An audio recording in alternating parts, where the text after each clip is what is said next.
ओम नमः शिवाय। हर हर महादेव। पार्वती बोली, देव अब आप सोमनाथ जी की महिमा का यथावत वर्णन कीजिए। महादेव जी ने कहा, भामिनी, हेमंत, शिशिर एवं वसंत ऋतुओं में सोमनाथ की यात्रा करनी चाहिए। अथवा जब कभी भी आपके पास धन हो, मन में यात्रा के लिए उत्साह हो एवं कोई पर्व आया हो, तभी वहां यात्रा की जा सकती है। श्रद्धा भक्ति ही यात्रा का मुख्य हेतु है। अपने घर में कोई नियम लेकर मन ही मन भगवान शिव को प्रणाम करें, फिर विधि पूर्वक श्रद्धा श्राद्ध करके अपने ग्राम की परिक्रमा करें। तत्पश्चात मौन एवं एकाग्रचित हो मन और इंद्रियों को वश में रखते हुए यात्रा के लिए निकले। काम, क्रोध, लोभ, मोह, ईर्ष्या, मात्सर्य और चपलता का त्याग करके मनुष्य को वहां की यात्रा करनी चाहिए। तीर्थ यात्रा में यज्ञों से भी बढ़कर पुण्य होता है। महादेवी, सोमनाथ जी की यात्रा के सिवा दूसरे किसी उपाय द्वारा सुगमता से स्वर्गलोक की प्राप्ति नहीं होती। जो मनुष्य पवित्र श्रद्धा भाव से युक्त हो सोमेश्वर की यात्रा करते हैं, वे मनुष्य कलयुग में धन्य है। जैसे समुद्र के समान दूसरा कोई जलाशय नहीं, उसी प्रकार प्रभास क्षेत्र के सदृश अन्य कोई तीर्थ नहीं। जिसके हाथ, पैर और मन भलीभांति वश में हो, जो विद्या, तप और कीर्ति से युक्त हो, वे तीर्थ के फल का भागी होता है। जो नियम से रहे, नियमित भोजन करे, स्नान और जप में तत्पर है तथा व्रत एवं उपवास करे, वे तीर्थ के फल का पूर्णत भागी होता है। जो क्रोध रहित, सत्यवादी, दृढ़ता पूर्वक व्रत का पालन करने वाला तथा संपूर्ण प्राणियों के प्रति आत्म भाव रखने वाला है, वे तीर्थ के फल का भागी होता है। जो दरिद्र एवं धनहीन मनुष्य तीर्थ यात्रा में तत्पर होते हैं, उन्हें विशेष नियमों के बिना ही यज्ञ फल की प्राप्ति होती है। सभी वर्णों और आश्रमों के लोगों को तीर्थ यात्रा फल देने वाली है। जो दूसरे किसी कार्य से तीर्थ में जाता है और वहां स्नान करता है, उसके लिए मुनियों के स्नान के आधे फल की प्राप्ति बताई है। इस लोक में पैदल तीर्थ यात्रा करने को उत्तम तप बताया गया। किसी सवारी से यात्रा करने पर तीर्थ में स्नान मात्र का ही फल मिलता है, यात्रा का नहीं। देवी, जो मनुष्य अपने ही धन और अपने ही पैरों से तीर्थ यात्रा संपन्न करते हैं, उन्हें चौगुने पुण्य की प्राप्ति होती है। इंद्रियों को वश में रखते हुए भिक्षा अन्न भोजन पूर्वक जो तीर्थ यात्रा करते हैं, वे 10 गुना पुण्य फल पाते हैं। छाता और जूता धारण ना करके भिक्षा अन्न भोजन एवं इंद्रिय संयम पूर्वक तीर्थ यात्रा करने वाला ब्राह्मण भयंकर पापों से मुक्त हो जाता है। प्रतिग्रह दान ग्रहण ना करने वाले मनुष्य की यात्रा 10 गुना पुण्य देने वाली होती है। जो ब्राह्मण लोभवश क्षेत्र में दान की रुचि रखता है, उसे दूषित हृदय वाले के लिए ना तो ये लोक सुखद होता है, ना ही परलोक।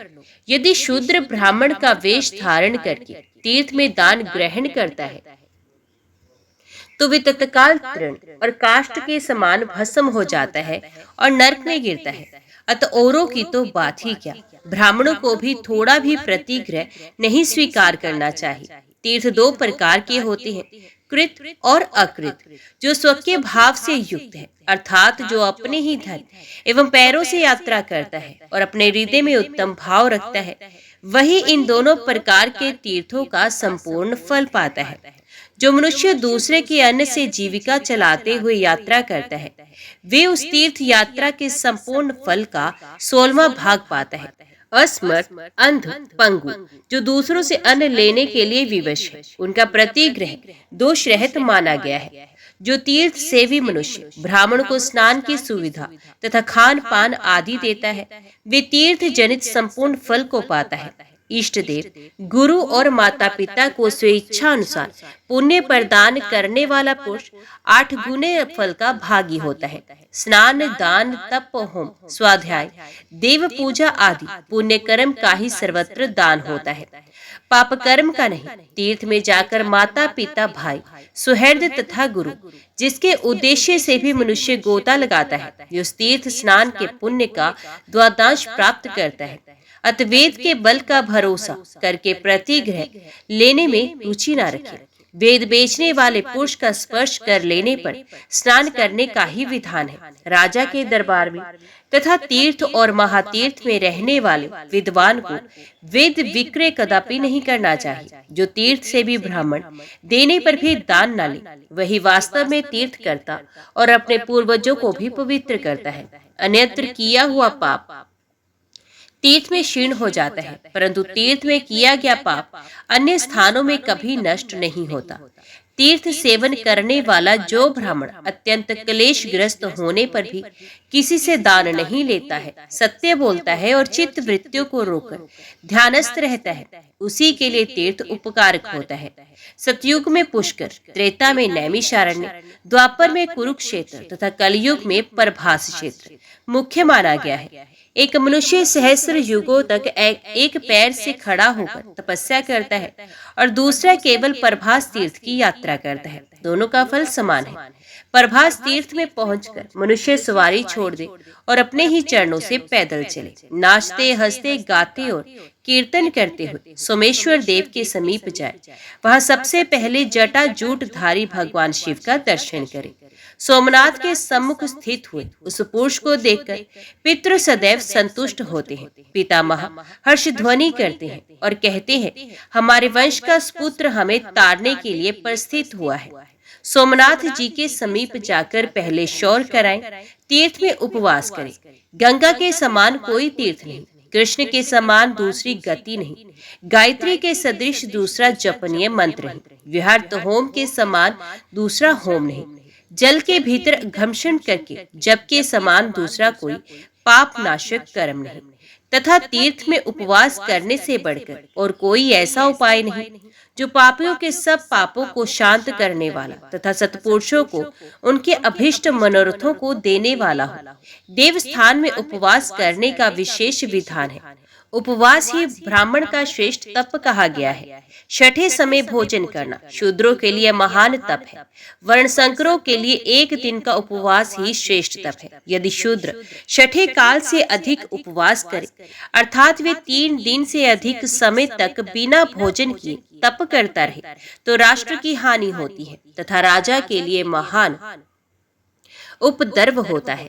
शूद्र को चाहिए कि वे कुशा ना उखाड़े, कपिला गो का दूध ना पिए, पीपल के पत्ते पर भोजन न करे, ओंकार का उच्चारण न करे, यज्ञ का पुरोडाश न करे, यज्ञोपवीत ना पहने और वेद न पढ़े। शूद्र के कर्म केवल देवता आदि को नमस्कार करने मात्र से सिद्ध हो जाते हैं। मंत्र युक्त प्रार्थना की आवश्यकता नहीं रहती। शूद्र के लिए जिन कर्मों का निषेध किया गया है, उन्हें यदि वे करता है तो वे अपने पितरों के साथ नरक में डूबता है।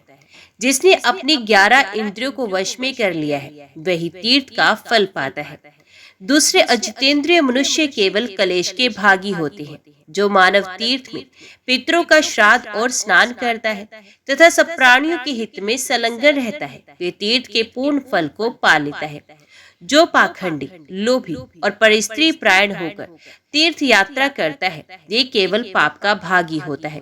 महादेवी, यो जानकर मनुष्य विधि पूर्वक तीर्थ यात्रा करे। पहले तीर्थ में उपवास करके श्रद्धा युक्त हो, दृढ़ता पूर्वक उत्तम व्रत का पालन करे, उसके बाद वहां भोजन करे। ब्राह्मण को उस दिन कहीं भी प्राय अन्न नहीं खाना चाहिए। भोजन देने वाले को 100 गुना पुण्य मिलता है।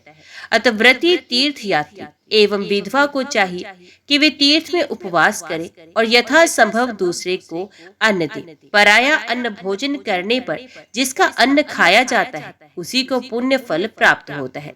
अब मैं विधवा स्त्री के लिए तीर्थ यात्रा की विधि बताता हूँ।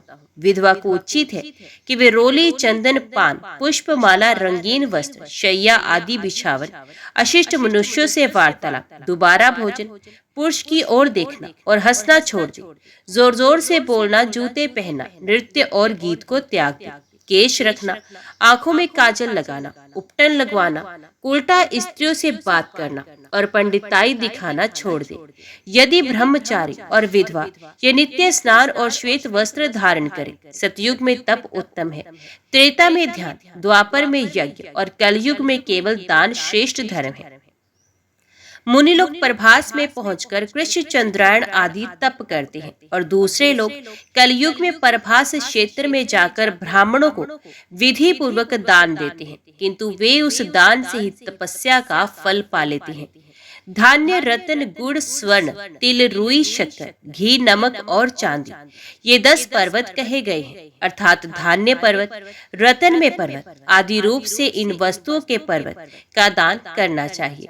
गुड़, घी, दही, मधु, जल, रुई, तिल, कंबल, रत्न तथा नमक, ये 10 प्रकार की वस्तुएं धेनु मानी गई हैं। इनकी धेनु का दान किया जाता है। इन दानों में से कोई न कोई एक दान विभिन्न तीर्थों में अवश्य करना चाहिए। महादेवी, सरस्वती समुद्र संगम में विद्वान ब्राह्मण के लिए गृहस्थोपयोगी वस्तु एवं सर्वस्व दान करना चाहिए। बहुत हो या थोड़ा, ब्राह्मणों को प्रिय वस्तु का ही दान करना चाहिए। जिस तीर्थ में शिवलिंग तथा निर्मल जल वाला जलाशय हो, वहां पहले अग्निहोत्र करके विशिष्ट दान देना चाहिए। प्रत्येक तीर्थ में देवताओं और पितरों का तर्पण, श्राद्ध, दक्षिणा सहित दान तथा गोदान करना चाहिए। यह आवश्यक विधि है। देवताओं को स्नान कराकर चंदन लगाए और उनकी पूजा करें। पृथ्वी का भी भक्ति पूर्वक पूजन और लेपन करें।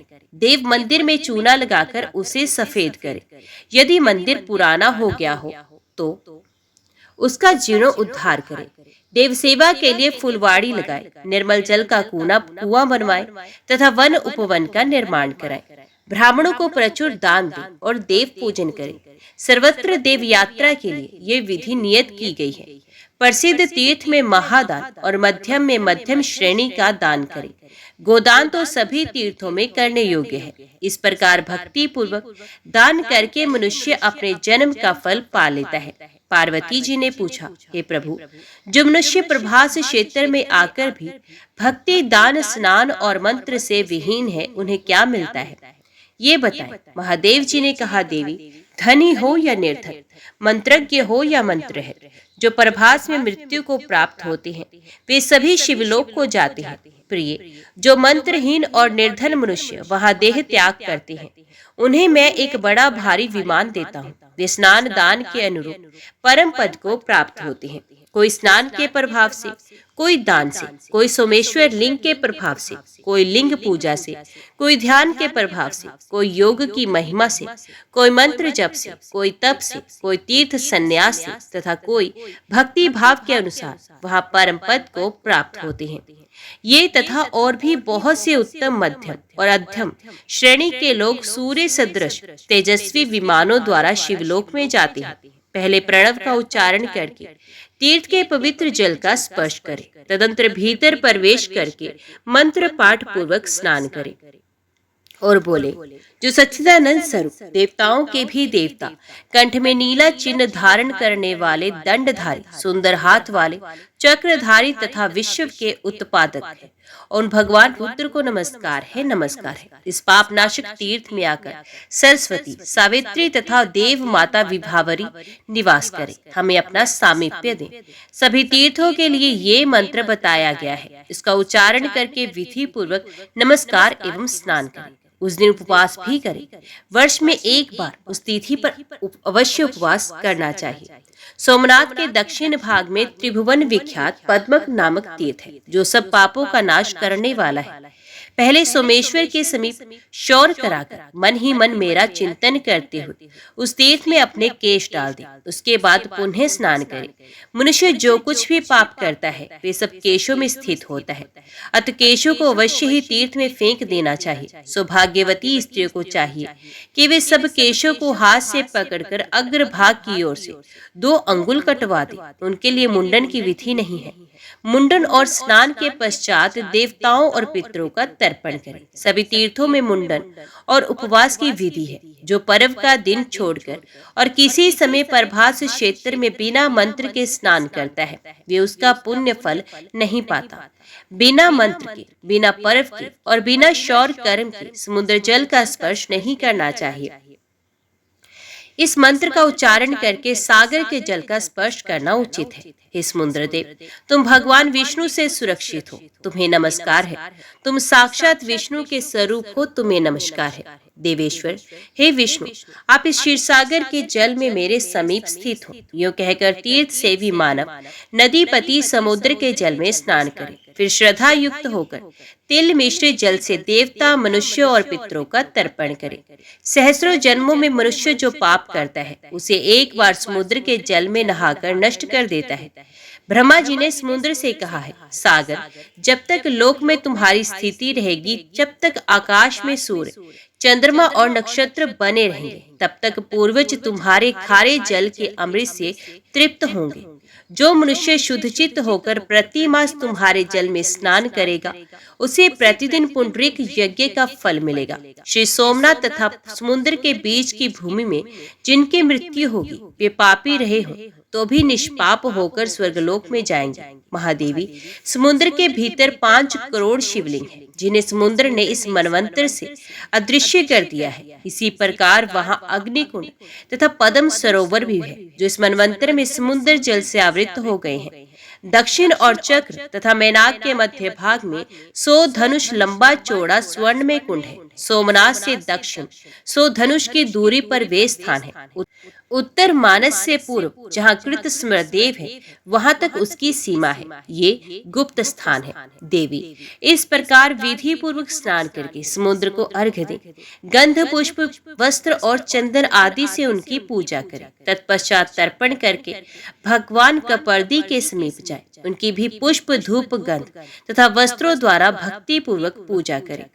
तदंतर सोमनाथ जी के समीप जाए, उन्हें विधि से स्नान कराकर शत्रुद्र का जप करे। रुद्र पंचांगों का तथा अन्यान्य रुद्र संहिताओं का भी जप करना चाहिए। दूध, दही, घी, मधु तथा इक्षु रस से सोमेश्वर को नहलाकर उनके अंगों में कुमकुम का लेप करे। उसमें कपूर, खस और कस्तूरी को भी मिलाए रखना चाहिए। इसके बाद सुगंध युक्त चंदन और फूलों से पूजा करें। नाना प्रकार के धूप निवेदन करके उन्हें वस्त्र से आविष्टित करें। तत्पश्चात उत्तम नैवेद्य अर्पण करें और इच्छा अनुसार स्तुति करें। साष्टांग प्रणाम करके गीत, वाद्य आदि का आयोजन करें। धर्म कथा सुने और भगवान की परिक्रमा करें। तदंतर ब्राह्मणों, तपस्वियों, दीनों, अंधों, कंगालों तथा भिक्षुओं को अपनी शक्ति के अनुसार दान दें। उस दिन उपवास करना चाहिए। जिस दिन पहले मनुष्य सोमनाथ का दर्शन करे, उस तिथि को 1 वर्ष तक भक्ति पूर्वक उपवास करे। यो करके मनुष्य अपने जन्म का फल पा लेता है, पिता और माता के कुल का उद्धार कर देता है। सोमनाथ का दर्शन करने से सब पापों का नाश होता है, अतः 7 जन्मों तक कभी दुख, दारिद्र्य और दुर्भाग्य की प्राप्ति नहीं होती। सोमनाथ के प्रति भक्ति बढ़ती है। पहले दूध से स्नान कराकर फिर जल से स्नान कराना चाहिए। जो मनुष्य मध्याह्न काल में और संध्या के समय सोमेश्वर शिव की आरती का दर्शन करते हैं, वे फिर इस संसार में जन्म नहीं लेते। पार्वती जी ने पूछा, भगवान, प्रभास क्षेत्र में सरस्वती नदी कहाँ से आई है? महादेव जी ने कहा, देवी सुनो, हरिणी, वज्रणी, नयुंग, कपिला तथा सरस्वती, इन 5 स्त्रोत्रों से युक्त सरस्वती नदी इस क्षेत्र में प्रवाहित होती है। एक समय देवादिदेव भगवान विष्णु ने सरस्वती से कहा, कल्याणी, तुम पश्चिम दिशा में 60 समुद्र के समीप जाओ और बड़ वानर को वहीं ले जाकर डाल दो। इससे सब देवता निर्भय हो जाएंगे। तब सरस्वती बोली, मैं स्वतंत्र नहीं हूँ, मेरे पिता विद्यमान हैं, मैं उनकी आज्ञाकारिणी पुत्री हूँ। ब्रह्मचर्य व्रत का पालन करने वाली कुमारी हूँ। पिता की आज्ञा के बिना एक पग भी कहीं नहीं जाऊंगी। तब भगवान विष्णु ने ब्रह्मा जी के समीप जाकर कहा, देवेश्वर, आप देवताओं का ये कार्य सिद्ध कीजिए। उनके योग कहने पर ब्रह्मा जी अपनी कुमारी कन्या से बोले, देवी, तुम भय से व्याकुल हुए उन सब देवताओं की रक्षा करो। सरस्वती बोली, पिताजी, आपकी आज्ञा से मैं निश्चय ही वहां जाने के लिए उदित हूँ, परंतु ये भयंकर बड़वानर मेरे शरीर को जला देगा। इसके सिवा इस समय भूतल पर कलयुग आया है, अतः कलयुग के पापाचारी मनुष्य मेरा स्पर्श करेंगे। ब्रह्मा जी ने कहा, बेटी, यदि तुम पापी जनों से भरी हुई इस पृथ्वी का स्पर्श करना नहीं चाहती, तो पाताल में स्थित होकर इस बड़वानल को समुद्र में ले जाओ। जब बड़वानल का ताप अधिक हो जाए, तब पृथ्वी फोड़कर प्रत्यक्ष हो जाना और पूर्व वाहिनी होकर प्राची सरस्वती के नाम से विख्यात होना। ब्रह्मा जी का ये आदेश पाकर सरस्वती अपने तेज से संपूर्ण जगत को प्रकाशित करती हुई चली। उस समय अपने पीछे पीछे आती हुई गंगा जी से सरस्वती ने कहा, सखी, अब मैं पुनः कहाँ तुम्हारा दर्शन करूंगी। गंगा जी ने स्नेह भरी वाणी में उत्तर दिया, सुव्रते, पश्चिम जाती हुई जब तुम पूर्व दिशा की ओर मुंह करके देखोगी तब मुझे अपने समीप खड़ी हुई पाओगी। वहां मैं सब देवताओं के साथ तुम्हें दर्शन दूंगी। तब उन्होंने गंगा जी से विदा लेकर कहा, भद्रे, अब तुम अपने स्थान को जाओ, मुझे पुनः तुम्हारा दर्शन प्राप्त हो। इसी प्रकार सरस्वती ने यमुना, गायत्री और सावित्री आदि सखियों से भी विदा लिया। तदंतर हिमालय पर्वत पर आकर वे एक पाकड़ के वृक्ष से नदी रूप में प्रकट हुई और पृथ्वी पर उतरी। उस समय पुण्य सलीला सरस्वती देवी की ब्रह्मऋषि गण स्तुति कर रहे थे। बड़वानल को लेकर वे नदी बड़े वेग से चली और पृथ्वी फोड़कर पाताल में प्रवेश कर गई। कहीं कहीं मृत्युलोक में भी प्रत्यक्ष हो जाती थी। इस प्रकार पाताल मार्ग से समुद्र के निकट गई। खदीरा मोद नामक वन में पहुंचकर सरस्वती ने समुद्र को देखा और बड़ वानर को लेकर उसके समीप जाने का विचार किया। जब वे दक्षिण की ओर मुख करके प्रस्थित हुई, उसी समय वेदों के पारंगत विद्वान 4 महर्षि प्रभास क्षेत्र में आए। उनके नाम इस प्रकार है, हिरण्य, वज्र, नयुंग और कपिल। ये चारों तपस्वी थे। उन्होंने अलग अलग स्नान करने के लिए सरस्वती का आवाहन किया। इतने में ही समुद्र भी सहसा सरस्वती के सम्मुख उपस्थित हुआ। तब सरस्वती ने 5 धाराओं में विभक्त होकर उन सबको संतुष्ट किया। इससे इस पृथ्वी पर उसके 5 नाम विख्यात हुए, हरिणी, वज्रणी, नयंकु, कपिला और सरस्वती। ये पंचस्रोता सरस्वती अपने भीतर जलपान और स्नान करने से मनुष्यों के 5 महापातकों का नाश करती है। एक सप्ताह तक वहां उपवास, जप, होम, स्नान और जलपान करने से वे सब पापों का नाश करती हैं।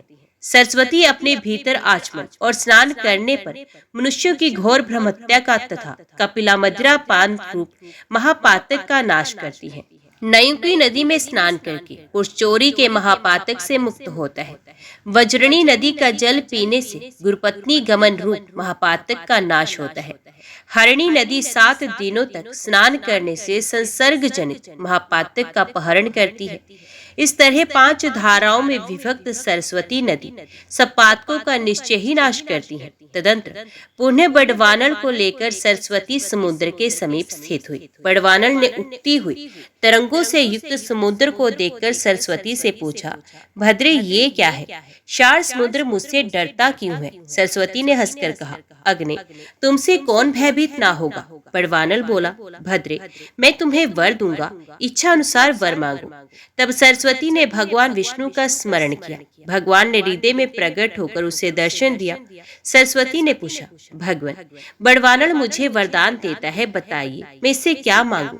हृदय स्थित भगवान ने कहा, कल्याणी, तुम मुझसे कहो कि वे अपना मुंह सुई के समान बना ले। तब सरस्वती देवी ने उससे कहा, बड़वानल, तुम सुई के समान मुंह बनाकर समुद्र का जल पीते रहो। उसके यूं कहने पर बड़वानल ने सुई के छिद्र के समान अपना मुंह कर लिया। जैसे घटी सूचक पात्र में धीरे धीरे जल प्रवेश करता है, उसी प्रकार वे भी जल पीने लगा। महादेव जी कहते हैं, तदंतर सरस्वती ने समुद्र को बुलाकर कहा, तुम सब देवताओं के आदि तथा प्राणियों के प्राण हो। भगवान विष्णु की आज्ञा से यहाँ आकर इस बड़वानल को ग्रहण करो। समुद्र ने कहा, देवी, लाओ, बड़वानल को मुझे दे दो। तब सरस्वती ने बड़वानल से कहा, जैसे अग्निदेव घी की आहुति ग्रहण करते हैं, उसी प्रकार तुम भी जल भक्षण करो। यो कहकर उसने वे बड़वानल समुद्र को समर्पित कर दिया। इसके बाद सरस्वती पुनः नदी होकर नारदेश्वर के मार्ग से समुद्र में मिल गई। वे स्वरूप से ही परम पवित्र थी। फिर प्रभास क्षेत्र और समुद्र के संपर्क से अत्यंत पुण्यमय हो गई। महाबली बड़वानल समुद्र में रहकर अपने मुख से उसका जल पीने लगा। उसके उच्छ्वास की वायु से उठा हुआ जल ज्वार के रूप में समुद्र से बाहर तक दौड़ जाता है। इस प्रकार समस्त पातकों का नाश करने वाली सरस्वती ब्रह्मलोक से उत्तम प्रभास क्षेत्र में आई है। समुद्र के समीप सोमनाथ के दक्षिण एवं आग्नेय दिशा में सरस्वती की स्थिति है। पहले अग्नि तीर्थ में स्नान करके मनुष्य विधि पूर्वक सरस्वती का पूजन करे। वहां ब्राह्मण दंपत्ति को भोजन कराकर उन्हें पहनने के लिए वस्त्र दे। उसके बाद कपृतीश्वर की पूजा करे। पार्वती, इस प्रकार ये सरस्वती नदी के प्रकट होने का वृत्तांत तुमसे कहा गया है। प्रभास क्षेत्र में सरस्वती नदी स्वर्गलोक की सीढ़ी के समान स्थित है। प्राची सरस्वती सर्वत्र दुर्लभ है, परंतु प्रभास, कुरुक्षेत्र और पुष्कर में उनका दर्शन विशेष दुर्लभ है। अग्नितीर्थ के समीप सरस्वती बहती है। जो पहले उनका पूजन करता है वे तीर्थ के फल का भागी होता है। सागर तीर्थ भी पापों का नाश और पुण्य की वृद्धि करने वाला है। उसके दर्शन से ही महायज्ञ का फल होता है। अग्नि तीर्थ में स्नान करके सरस्वती, कर्पदीश्वर, केदारेश्वर, भीमेश्वर तथा सोमेश्वर का विधि पूर्वक पूजन करके बाल रूपधारी ब्रह्मा जी की पूजा करें। इस प्रकार शैवी यात्रा बताई गई है। जो मनुष्य भोजन करके या बिना भोजन किए दिन में अथवा रात में चंद्रभागा, गंगा और सरस्वती इन तीन नदियों का जल पीते हैं वे देवता के समान हैं। जहाँ प्राची सरस्वती बहती है वहाँ काल, अग्नि और यमराज का भय नहीं है। जैसे कामदा गोय हर समय फल देने वाली होती है, वैसे ही प्राची सरस्वती भी है। जहाँ चिंतामणि के समान प्राची सरस्वती है वहाँ स्वर्ग और मोक्ष दोनों सुलभ है। 88,000 ऊर्ध्वरेता मुनि जहाँ संन्यास आश्रम में स्थित है, उस सरस्वती से बढ़कर और कौन सा तीर्थ है? पार्वती, प्रभास नामक महाक्षेत्र में सरस्वती के उत्तर तट पर जो अपने शरीर का त्याग करता है वे फिर इस संसार में जन्म नहीं लेता। जो मनुष्य इस तीर्थ में श्राद्ध करेंगे वे अपनी 21 पीढ़ियों के साथ स्वर्गलोक में चले जाएंगे। यहाँ कृष्ण पक्ष के चतुर्दशी को सदा ही स्नान की विधि है। यहाँ श्राद्ध करने से पितृ को अक्षय तृप्ति मिलती है। जो यहाँ अधिक अन्न दान करते हैं वे मोक्ष मार्ग को प्राप्त होते हैं। जो पुरुष ब्राह्मण को यहाँ सुंदर दही देता है वे गोलोक में जाकर उत्तम भोग भोगता है। जो भक्ति पूर्वक श्रेष्ठ ब्राह्मण को ऊनी चद्दर दान करता है उसे उत्तम सिद्धि प्राप्त होती है। जो भक्ति पूर्वक इस तीर्थ में स्नान करता है वे सब पापों से मुक्त हो ब्रह्मलोक में पूजित होता है। पार्वती जी ने पूछा, हे भगवान, आपने जो ये कहा है कि पहले कपर्दी का दर्शन करें, इसका क्या कारण है? क्योंकि वे तो आपका सेवक है। स्वामी के पश्चात ही सेवक का पूजन हो, ये सनातन धर्म है। महादेव जी कहते हैं, प्रभास क्षेत्र में सोमेश्वर देव के रूप में जो लिंग रूपधारी सदा शिव विराजमान है वे इंद्रियातीत पुरुषों द्वारा चिंतन करने योग्य है। उनके वाम भाग में वराह रूपधारी भगवान विष्णु और दक्षिण भाग में प्रजापति ब्रह्मा जी विराजमान है। द्वापर की संधि में कलयुग प्राप्त होने पर स्त्री, मलेश, शूद्र तथा अन्य पापाचारी मनुष्य भी भगवान सोमनाथ का दर्शन करके शीघ्र ही स्वर्गलोक को चले जाते हैं। बालक और वृद्ध सभी उत्तम गति को प्राप्त होते हैं। ये देख इंद्र आदि देवता मेरी शरण में आए और हाथ जोड़कर बोले, भगवान, आपके प्रसाद से ये संपूर्ण स्वर्ग मनुष्यों से भर गया है। अतः अब हमारे रहने के लिए कोई दूसरा स्थान दीजिए। जिनके लिए भयंकर कुंभीपाक सजाया गया, रौरव तथा शाल्मली आदि नरकों का निर्माण किया गया, उन्हें स्वर्ग में स्थित देखकर यमराज ने अपना व्यापार ही छोड़ दिया है। मैंने कहा, देवताओं, मैंने चंद्रमा की भक्ति से संतुष्ट होकर उनसे ये प्रतिज्ञा की है कि प्रभास क्षेत्र में सदा मेरा निवास होगा। मैं अपनी कही हुई बात किसी प्रकार पलट नहीं सकता। जो लोग वहाँ मेरा दर्शन करेंगे वे निश्चय ही स्वर्गलोक में जाएंगे। पार्वती, ये सुनकर देवता भय से व्याकुल हो गए और तुम्हें वहाँ खड़ी देख हाथ जोड़कर बोले, माता, तुम ही हमारे आश्रय हो। यो कहकर वे तुम्हारी स्तुति करने लगे। देवता बोले, हे देवेश्वरी, तुम्हें नमस्कार है। हे जगदम्बा, तुम्हें नमस्कार है। कमल के समान नेत्रों वाली देवी, तुम्हें नमस्कार है। स्वर्ण के सदृश और गौर आकृति धारण करने वाली गौरी, तुम्हें नमस्कार है। जगत की सृष्टि और संहार करने वाली महेश्वरी, तुम्हें नमस्कार है। शंकर प्रिय, तुम्हें नमस्कार है। काल का भी नाश करने वाली कालनात्री, तुम्हें नमस्कार है। गिरिराज कुमारी तुम्हें नमस्कार है। आर्य, भद्रे, विशालाक्षी, त्रिलोक सुंदरी तुम्हें नमस्कार है। तुम्हें रति धृति, श्री स्वाहा स्वधा, सती दुर्गा मती, मेधा पृथ्वी तथा सर्व स्वरूपा हो।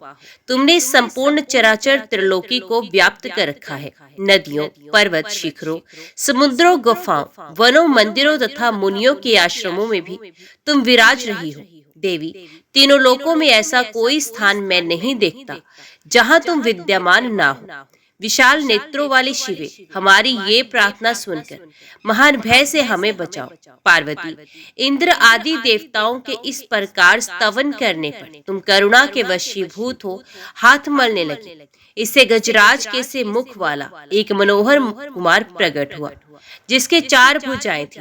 तब तुमने देवताओं से कहा, देवगण, मैंने तुम्हारे हित के लिए इस बालक को उत्पन्न किया है। ये मनुष्यों के समक्ष सब प्रकार के विघ्न उपस्थित करेगा, जिससे मोहग्रस्त होकर वे सोमनाथ का दर्शन नहीं करेंगे और अपने पापों के कारण नरक में जाएंगे। इसके बाद गजानन ने तुमसे विनय पूर्वक पूछा, माँ, मुझे आज्ञा दो, मैं तुम्हारी क्या सेवा करूं? तुमने कहा, बेटा, तुम प्रभास क्षेत्र में जाओ, जहां सोमेश्वर लिंग के रूप में महादेव जी सदैव निवास करते हैं। वहां रहकर सोमनाथ की रक्षा करो, जिससे मनुष्यों को उनका दर्शन ना होने पाए। तुम्हारे इस आदेश से गजानन वहां गए और सदा वहीं स्थित रहकर मनुष्यों के सम्मुख विघ्न उपस्थित करते हैं। जब किसी मनुष्य को वे सोमनाथ के प्रति आते देखते हैं, तब उसके मार्ग में स्त्री, पुत्र, गृह, क्षेत्र, धन, धान्य आदि का महान मोह लाकर रखते हैं और इस प्रकार उसके सामने बड़ा भारी विघ्न डालते हैं, जिससे वे मानव सोमेश्वर शिव का दर्शन नहीं कर पाते अथवा गलगंड आदि रोग पैदा कर देती हैं, जिससे पीड़ित होकर मनुष्य सोमेश्वर के दर्शन से वंचित रह जाते हैं। वे गजानन लोक पूजित कपर्दी हैं। अतः सोमेश्वर की प्राप्ति के लिए प्रतिदिन प्रयत्न पूर्वक कपर्दी की पूजा करनी चाहिए। उन प्रभास क्षेत्र के रक्षक गणेश का स्तोत्रों द्वारा स्तवन करना चाहिए। महादेवी, मैं कपर्दी का वे विघ्न नाशक स्तोत्र कहता हूँ, सावधान होकर सुनो। ओम, विघ्न राज को नमस्कार है। कपर्दी को नमस्कार है। अत्यंत भयंकर दाढ़ वाले प्रभास क्षेत्र निवासी गणेश को नमस्कार है। सोमनाथ की यात्रा के निर्विघ्नता पूर्ण होने के लिए कपर्दी को नमस्कार है। मैं सिद्धि बुद्धि प्रियतम मंगलकारी विघ्न राज की स्तुति करता हूँ, जो महागणपति शूरवीर, किसी से भी पराजित ना होने वाले, जय की वृद्धि करने वाले, 1, 2 तथा 4 दांत वाले, 4 भुजा वाले, त्रिनेत्रधारी, हाथ में त्रिशूल रखने वाले, लाल नेत्रों वाले, वरदायक, अजय, शंकुकरण, प्रचंड, दंडनायक, लोह दंडधारी, मुख में हविष्य ग्रहण करने वाले तथा भविष्य के प्रेमी हैं एवं पूजित न होने पर जो मनुष्यों के सब कार्यों में विघ्न डालते हैं, उन महाभयंकर पार्वती नंदन गणेश को नमस्कार है, जिनके गंड स्थल से मद की धारा बहती है, नेत्र भयंकर है और मुख हाथी के समान है, जिनकी कांति सदा एक सी रहती है, जो ध्रुव निश्चल और शांत है। उन विनायक को मैं प्रणाम करता हूँ। भगवान, आप सबसे पहले प्रकट हुए हैं। आपने प्राचीन देवताओं के कार्य की सिद्धि के लिए हाथी का रूप धारण करके समस्त दानवों को भयभीत किया है और आप अपने को ऋषियों तथा देवताओं का स्वामी सिद्ध कर दिखाया है। इस प्रकार पूर्व काल में देवताओं ने शिवपुत्र गणेश का स्तवन करके अपना कार्य सिद्ध करने के लिए रक्त, चंदन मिश्रित जल और लाल फूलों से उनका पूजन किया। जो चतुर्थी को लाल वस्त्र धारण करके एक या दोनों समय पूर्वोक्त रूप से गणेश जी की पूजा करता है और नियम से रहते हुए नियमित भोजन करता है, वे सबको अपने वश में कर लेता है। संपूर्ण तीर्थों और समस्त यज्ञों से जो फल प्राप्त होता है, उसी को गणेश जी की स्तुति करके मनुष्य पा लेता है। उसे कभी विघ्न का भय नहीं होता और वे अपने पूर्व जन्म की बातों का स्मरण करने वाला होता है। जो प्रतिदिन स्तोत्र का पाठ करता है, वे 6 महीने में ही इसका फल पा लेता है। वर्ष भर में उसे सिद्धि प्राप्त होती है और भगवान सोमनाथ कृपा पूर्वक उसे दर्शन देते हैं। महादेवी, कपर्दी का पूजन करने के पश्चात मनुष्य केदार लिंग के समीप जाए। कपर्दी से अग्निकोण में भीमेश्वर के समीप केदारेश्वर नामक स्वयंभू लिंग स्थित है। विकल्प पर्यंत स्थिर रहने वाला लिंग मुझे बहुत ही प्रिय है। उस महाप्रकाश में लिंग को वृद्धि लिंग भी कहते हैं। देवी, स्वयं मैंने भी उनकी पूजा की है।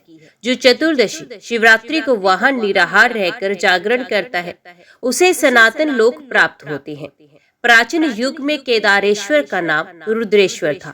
इस कलयुग में मलेच्छों के स्पर्श के भय से केदार जी समुद्र के समीप इसी लिंग में लीन हो गए, इसलिए इनका नाम केदार हो गया।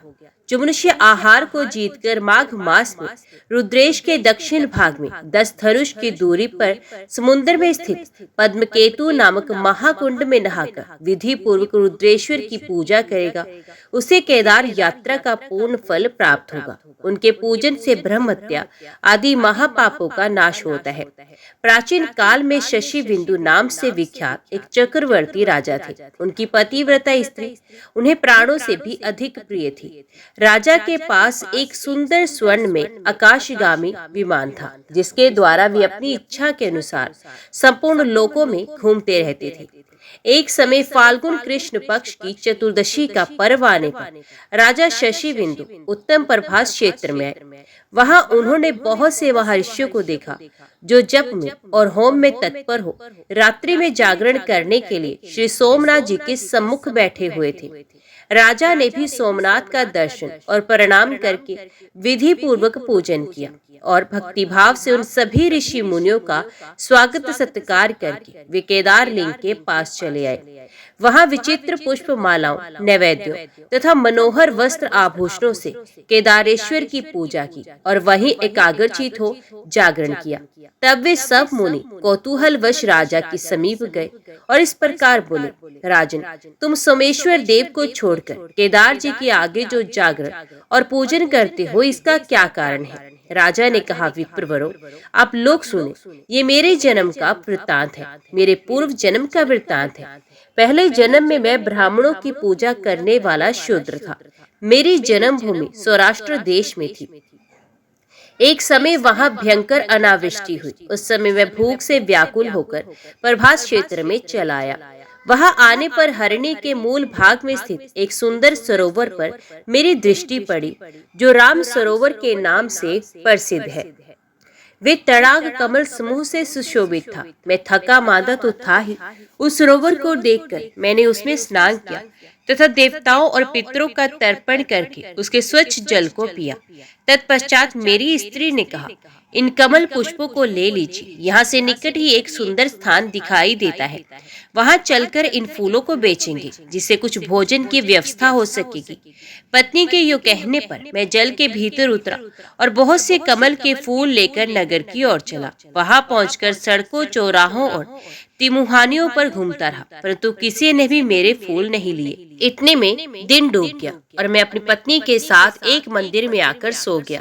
वह स्त्री सहित मुझे भूख अधिक पीड़ा देने लगी। इतने में ही मैंने देखा किसी देवालय में होम और जागरण हो रहा है। तब मैं भी उठकर वहां गया और रुद्रेश्वर नामक वृद्धि लिंग का दर्शन किया।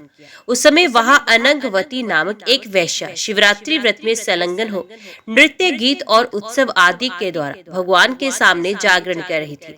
मैंने एक मनुष्य से पूछा, भाई, यह रात्रि में जागरण किस लिए होता है? ये नाच गान और उत्सव में लगी हुई कौन स्त्री दिखाई दे रही है? उसने बताया, आज शिव धर्मोत्तर पुराण में प्रतिपादित शिवरात्रि है। ये धर्मपरायणा स्त्री अनंगवती नाम की वैश्या है, जो कल्याण में शिवरात्रि व्रत करके जागरण कर रही है। जो कोई मनुष्य शिवरात्रि व्रत करता है, उसे दुख, दारिद्र्य और बंधन की प्राप्ति नहीं होती। दुष्ट ग्रह, अरिष्ट रोग अथवा भय भी उसके पास नहीं आता। वे उत्तम कुल में उत्पन्न हो सुख और सौभाग्य से युक्त होता है। तेजस्वी, यशस्वी तथा पूर्णत कल्याण का भागी होता है। उस मनुष्य की बात सुनकर मेरे मन में वे व्रत करने का निश्चित विचार हुआ। मैंने सोचा अन्न का भाव होने के कारण उपवास तो मुझसे विवश होकर करना ही है। अतिशार समुद्र पद्म के तीर्थ में स्नान करके इन कमल के फूलों से भगवान महेश्वर की पूजा करूं। तब मैंने स्त्री सह स्नान करके भक्ति भाव से कमल के फूलों द्वारा भगवान रुद्रेश्वर का पूजन किया। पत्नी के साथ रात भर वहां जागता रहा। सवेरा होने पर वैश्या ने मुझसे कहा, अपने फूलों का मूल्य 3 भर सोना ले लो, परंतु मैंने सात्विक भाव का आश्रय लेकर उसका दिया हुआ मूल्य स्वीकार नहीं किया। भिक्षा मांगकर जीवन निर्वाह करने लगा। दीर्घ काल के पश्चात मेरी मृत्यु हो गई। उस समय ये मेरी प्राण प्यारी पत्नी मेरे शरीर को लेकर चिता की आग में प्रवेश कर गई। उस पूजन और जागरण के प्रभाव से मैं पूर्व जन्म की बातों को स्मरण रखने वाले चक्रवर्ती राजा हुआ। एक बार संयोगवश ये व्रत किया था, जिसका ये महान फल प्राप्त हुआ। अब मैं भक्ति भाव से यथावत सामग्री के साथ जो इस व्रत का पालन करता हूँ, इसका भविष्य में क्या फल होगा ये मैं नहीं जानता। ये सुनकर उन ब्राह्मणों के नेत्र आश्चर्य से खिल उठे। उन्होंने साधु साधु कहकर राजा की भूरी भूरी प्रशंसा की। उन्होंने स्वयं भी उस स्वयंभू लिंग का पूजन किया। राजा शशि बंधु उस केदार लिंग के प्रसाद से देव दुर्लभ उत्तम सिद्धि को प्राप्त हुए। अनंगवती वैश्या शिवरात्रि व्रत तथा केदार लिंग के प्रभाव से रंभा नामक अप्सरा हुई। इसलिए जो विद्वान पुरुष धर्म अर्थ काम और मोक्ष की इच्छा रखता हो, उसे प्रयत्न पूर्वक उक्त शिवलिंग का पूजन करना चाहिए। ओम नमः शिवाय। हर हर महादेव। आज की वीडियो में इतना ही। उम्मीद करती हूँ वीडियो आपको पसंद आई होगी। वीडियो पसंद आई हो तो वीडियो को लाइक और चैनल को सब्सक्राइब जरूर कीजिएगा। ओम नमः शिवाय लिखकर कमेंट बॉक्स में अपनी हाजिरी और अपने सुझाव देना ना भूलेगा। तो मिलते हैं अगली कथा अगली वीडियो के साथ। तब तक के लिए देखते व सुनते रहिए। जय मां कंजक, जय माता दी।